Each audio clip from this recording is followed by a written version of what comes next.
और उस पर्वत का नाम है स्फटिक की शिला। भगवान स्फटिक शिला पर बैठे। एक बार शब्द का पुनः प्रयोग करते हुए रामचरितमानस में बाबा तुलसी ने सुंदर मानस के मंत्रों को लिपिबद्ध किया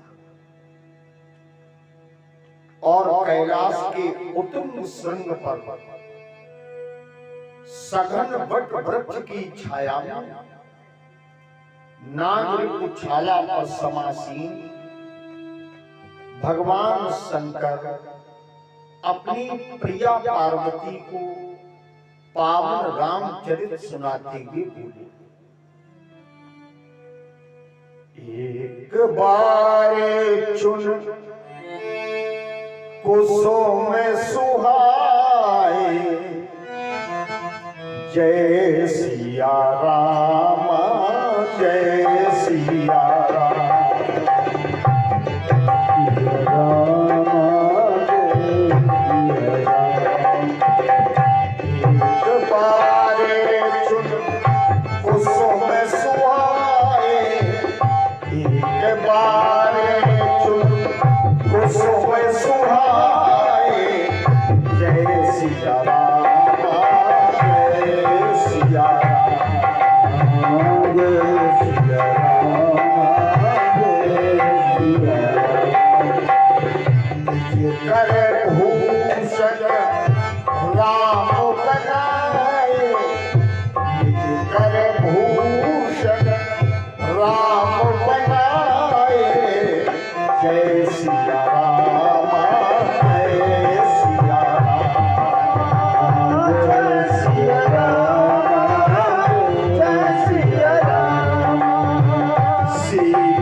जय सिया राम जय सिया राम जय सिया राम जय सिया राम जय सिया राम जय सिया राम।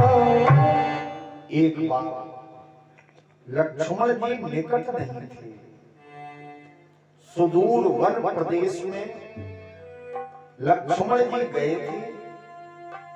बाबा तुलसी ने यहाँ कारण व्यक्त नहीं किया, लेकिन अन्य ग्रंथों में कारण है कि लक्ष्मण जी जल लेने के लिए गए थे। बाबा तुलसी ने कवितावली में भी वर्णन किया, जल को गए लखन है लड़का। लक्ष्मण जी क्या लेने गए? जल लेने। वो एक बार का समय था। भगवान ने अपने ही सुंदर कोमल हाथों से कुछ पुष्पों का चयन किया और अपने ही हाथों से परमात्मा ने स्वयं भूषण बनाए हैं, गहने बनाए हैं, आभूषण बनाए हैं, पुष्पों के हार बनाए हैं। देखो, हार का बड़ा महत्व होता है। नाम तो है हार, लेकिन मिलता कब है? जब जीत जाओ तब। बोले तुमने विजय प्राप्त कर ली, हम तुम्हें हार पहनाते। तो जीत के बदले, विजय के बदले भी मिलता तो हार ही है। इसलिए जीत पर, विजय पर कभी इतराना नहीं चाहिए। प्रेम से बोलो जय राम। आज राघवेंद्र की सरकार ने अपने हाथों से पुष्पों के सुंदर आभूषण, भूषण, गहने बनाए और अपनी प्रिया जानकी को वो आभूषण पहनाए। अब मैं एक निवेदन करता हूं, यहां भाव पत्नी का नहीं है कि पति पत्नी को आभूषण पहना रहा है, ये भाव नहीं है। देखो कथा तो पूर्ण हो ही जाएगी, लेकिन जो प्रसंग गूढ़ है थोड़ा उन पर प्रकाश डालना। बाबा तुलसी लिखते हैं कैसे पहनाई जानकी। सीतै पहराए प्रभु सादर, शब्द निकाल लीजिए, सादर, बड़े आदर के साथ, श्रद्धा के साथ जानकी को राम जी ने आज आभूषण पहनाया। अच्छा, पत्नी को पति जब कोई भूषण देता है तो प्रेम से देता है कि आदर से, प्रसन्नता से देता है। देखो अभी आपने कल कथा में सुना कि जब जानकी ने वो अंगूठी उतारी तो मणि मुदरी मन मुदित, लेकिन यहाँ ठाकुर जी सीता जी को जो पुष्पों के आभूषण पहना रहे हैं वो बड़े आदर के साथ पहना है। और जानकी जी परमात्मा राम इस फटिक शिला पर बैठे हैं, जिसको फटिक शिला कहते हैं। मैं आपसे एक प्रार्थना करता, देखिए दो चरित्र एक साथ लेके हम लोग चल रहे हैं। महाराज की कथा आज आपने सुनी होगी। उसमें जब नाचते नाचते राधा रानी कहती है कि मैं थक गई, तो भगवान क्या कहते हैं कि अपने कंधे पर, मेरे कंधे पर राधा जी तुम बैठ जाओ। अब भगवान के कंधे पर जब राधा रानी बैठेंगी तो भगवान के हाथ में क्या होगा? राधिका ऊपर बैठी है कंधे पर, और भगवान बैठा ले, तो भगवान का हाथ कहां है? राधा के चरणों में, ठीक है। और राधा जी सिर कहां रखे हैं? भगवान के सिर। हम लोग शास्त्रों की गहराई में जब चलते हैं तो महारास में कामदेव को पराजित करने के पूर्व उसी रास में भगवान कृष्ण ने आद्य शक्ति राधा रानी की उपासना की, और इसको सामान्य लोग जान नहीं पाए। पूजा की क्योंकि चरण पकड़े हैं और राधा जी आशीर्वाद का हाथ ऊपर रखे, क्योंकि कामदेव को पराजित करना है। और जब कभी किसी को पराजित करोगे तो उसमें शक्ति का आशीर्वाद, देवी की उपासना, आदि शक्ति की कृपा बहुत आवश्यक है। Sound operator. तो वहां भी यही किया परमात्मा कृष्ण ने, राधा जी की उपासना हो गई। और यहां भी कुछ भाव ऐसे ही है। बड़े आदर के साथ, बड़े आदर के साथ राम जी महाराज ने वो आभूषण जानकी को पहनाया। राम जी जब ये कार्य कर रहे थे तो देवताओं के राजा इंद्र का एक पुत्र था जिसका नाम था जयंत। जयंत ने सोचा कि क्या ये ब्रह्म हो सकते हैं। देखो अभी माताएं वहीं बैठे है ना, अपना जो भी चढ़ावा है सब अपने पास रखो, जब कथा पूर्ण हो तब चढ़ाना, और कमी रहेगी तो फिर हम सबसे कह देंगे कि और चढ़ाओ, और नहीं अपना फल है अपनी वस्तु में अपने पास रखो। कथा जब समझ में आए तो चढ़ाना, न समझ में आए तो अपना अपने पास तो है। प्रेम से बोलो जय राम। मैं निवेदन कर रहा था कि बड़े आदर के साथ राम जी ने जानकी को पहनाए और देवताओं के राजा इंद्र के पुत्र जयंत को अज्ञान हो गया। मोह माने होता है अज्ञान, मोह हो गया कि ये ब्रह्म नहीं हो सकते, ये परमात्मा नहीं हो सकते,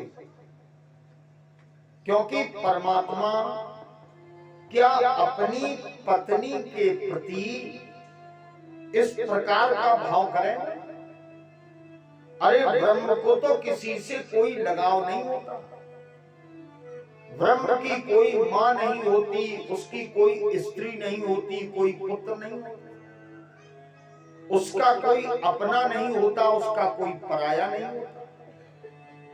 और ये ब्रह्म कैसे जो अपनी प्रिया जानकी का श्रृंगार अपने हाथों से कर रहा है। और मैं एक प्रार्थना करूंगा, जब श्रृंगार किया जाएगा तो पांव में भी तो आभूषण पहनाया जाएगा, क्योंकि श्रृंगार 16 प्रकार का होता है। कंठी, मुदरी, बाजूबंद, बेसर, कुंडल। अब आजकल तो कुंडल वाला जमाना ही नहीं रहा, आजकल तो सुई धागा। गोपियां जब जाती हैं महारास में तो जबलोल कुंडलम, उनके कुंडल आगे पीछे की ओर हिलते। तो जयंत ने कौवे का वेश बनाया और भगवान के संदर्भ में भगवान के बल की वो परीक्षा लेना चाहता आया और जानकी के चरण में चोंच का प्रहार कर दिया। प्रेम से बोलो जय राम। देखो वाल्मीकि जी ने चरण से हटा करके दूसरी जगह प्रहार की बात कही है, मैं उसको बोलूंगा नहीं, बस इतना ही संकेत पर्याप्त। और ये मर्यादा का काव्य है। तो सीता चरण चोंच हति भागा, जानकी के चरण में जयंत ने चोंच से प्रहार कर दिया। ये मंद है। भगवान की लीलाएं जिनको बड़े बड़े योगी नहीं जान पाते, सती परीक्षा जिनकी नहीं ले सकी, उनकी ये परीक्षा लेना चाहता। जैसे ही चोंच का प्रहार किया तो जानकी के चरण से रुधिर निकलने लगा, रक्त निकलने लगा, खून निकलने लगा। और जब खून निकलने लगा तो राघवेंद्र सरकार ने वो निकलता हुआ रक्त देख लिया। प्रेम से बोलो जय राम। अब यहां थोड़ा सा मन में चिंतन करें। सीता के चरण में चोंच का प्रहार हुआ और सीता जी के पांव से रक्त निकला, तो जानकारी किसको पहले होनी चाहिए, सीता जी को कि राम जी को? भाई चोट मेरे लगी और जानकारी हमारे पंकज जी को हो रही है, और हमारे चोट लगी, रक्त निकला, खून निकला, चोंच का प्रहार भी हुआ, लेकिन मुझे उसका कोई एहसास, मैंने पहले नहीं जाना जानती। जब वो रक्त बहने लगा तो राम जी ने जाना। अब सुधी लोग ध्यान दें, जब राम जी श्रृंगार कर रहे हैं तो ऊपर से श्रृंगार किया, तब तक तो ये काग देखता रहा और शनै शनै जैसे श्रृंगार करते करते चरणों का श्रृंगार किया, पैरों में पायजेब नहीं पहनाई जाती, जैसे ही पहनाया तो इसकी बुद्धि और भ्रमित हो गई कि अब तो बिल्कुल निश्चित है ये ब्रह्म हो ही नहीं सकते। क्या भला कोई अपनी पत्नी के पांव छू करके, पांव छूने का स्पर्श करके और पांव में ये पहनाएगा? क्या यही परमात्मा है? और भगवान नीचे बैठे हैं, जानकी ऊपर बैठे, तभी तो ये कार्य संभव है। तो भगवान ने जान लिया, सीख का बाण आज छोड़ दिया। भगवान शिव कहते हैं समस्त लोकों में गया, लेकिन राम जी से जो द्रोह करे, भगवान से जो द्रोह करे, उसकी रक्षा कौन कर सकता है? समस्त लोकों में गया, पिताजी के पास गया, पिताजी बोले निकलो।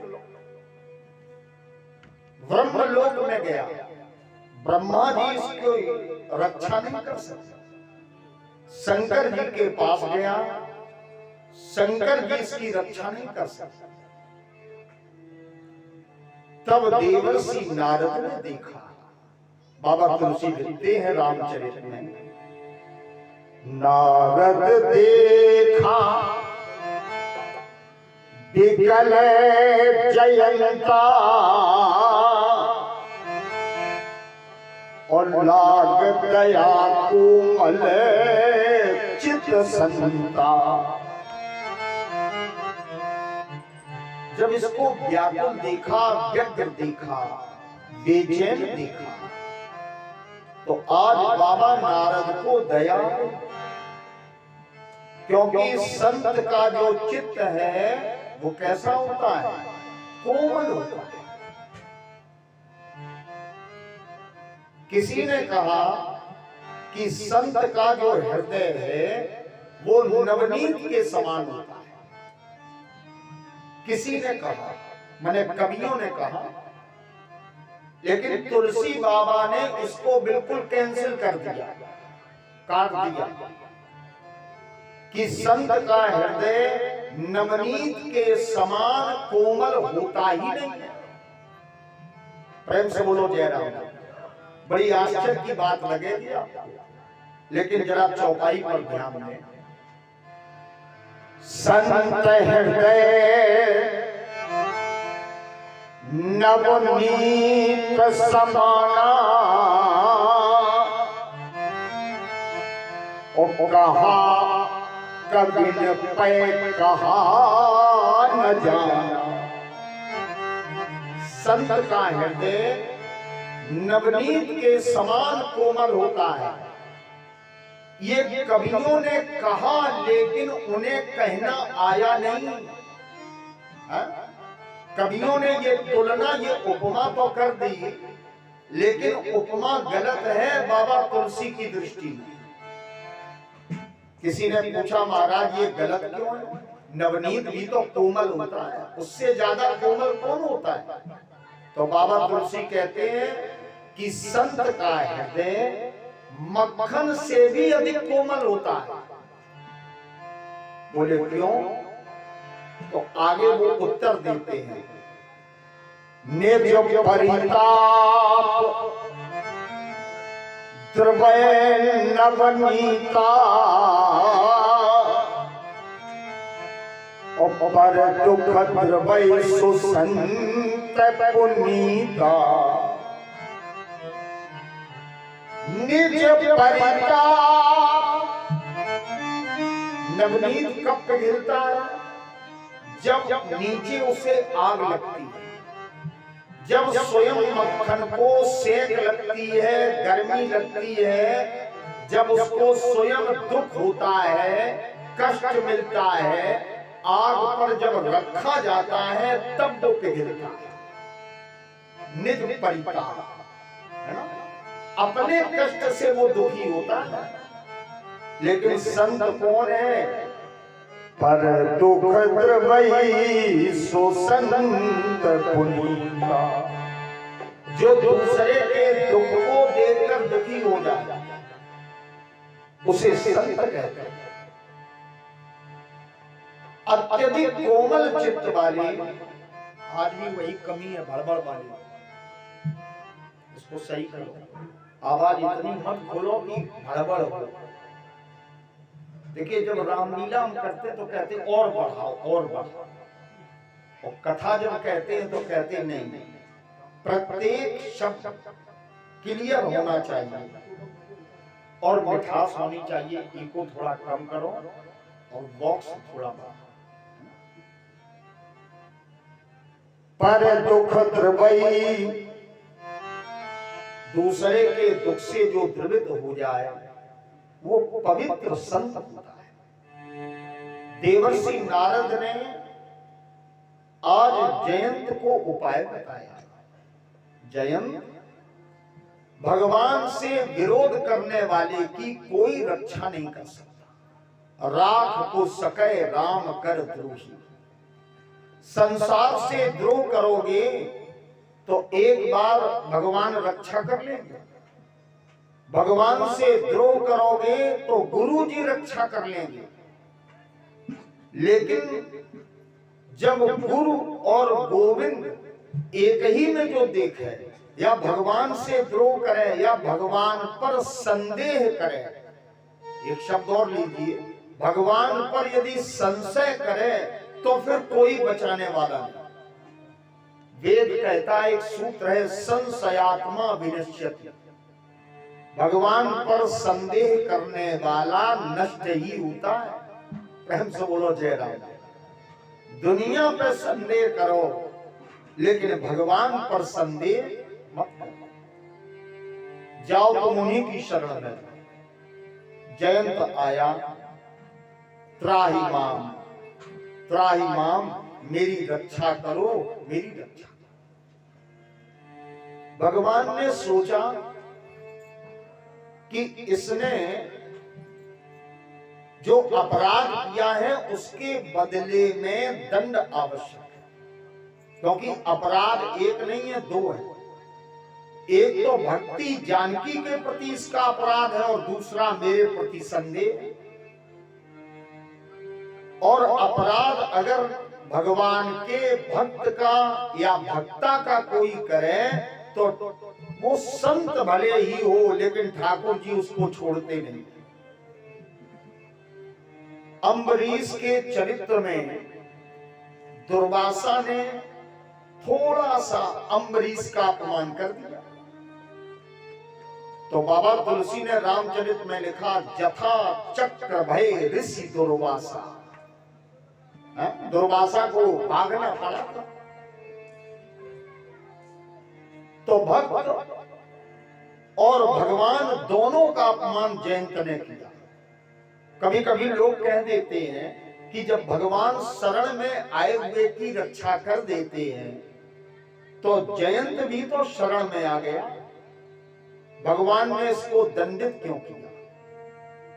तो इसका यही उत्तर है कि केवल भगवान के प्रति अपराध होता तो भगवान उसको कतई दंड न देते।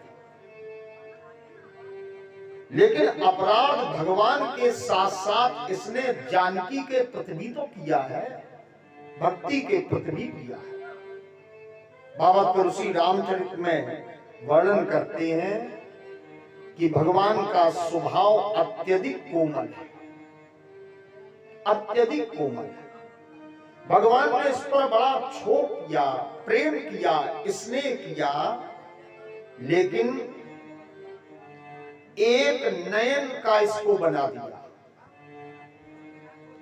यद्यपि इसका वध उचित था, लेकिन इसके बाद भी भगवान ने इसको छोड़ दिया, इसका वध नहीं किया, इसको एक नेत्र का बना दिया।